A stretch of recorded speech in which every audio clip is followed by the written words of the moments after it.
nyumba kumi ntayoboraga nyumba kumi ntigeze mbere umuyobozi nirirwamo ngo muzane amafaranga ngo muri miliyoni ya demokarasi nanjye nkaba mugabo wambemeye demokarasi nibyo tujye kubana ndetse harangahe hari abacishaga kuri Fugo Foundation hari abanze kwiyandikisha hari abanze kugira burangije mu ngiri abanyarwanda kuko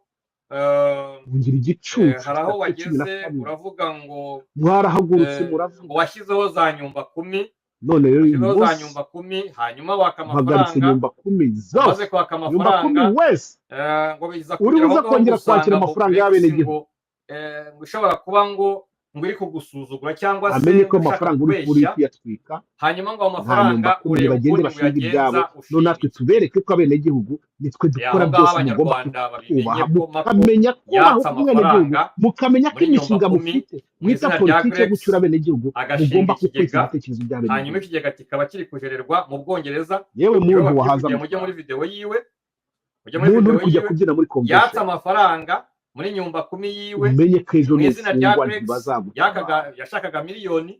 hanyuma ejo n'ingira ibyago ntibazakureba ayakoramo ikigega naho bafatanyije hanyuma ngo bakijerera mu Bwongereza ejo FPR inkotanyi ni gushinja ibyaha by'ibinyoma ntibazakopfora hanyuma noneho agahinduka akavuga ati muri Grex muri ibisambo muri Grex muri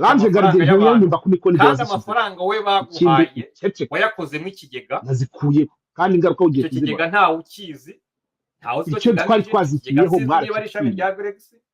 none ngo nkwereke ubushobozi bw'umwenegihugu umunsi uraje uti nabonye muri Grex ntacyo bari gukora nabonye ntabwo abasirikare bakeneye amasasu n'imbunda akanya ibyo byose byaragose dukeneye kubashyigikira gikorerana n'abandi abakijera urumva rero ibindi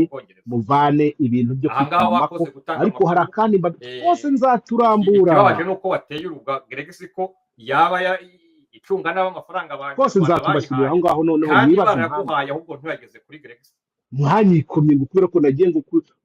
ngo kwigaragambya koko mwakoze ku gatero kadakorwa ingabire bitwara z'abasenyi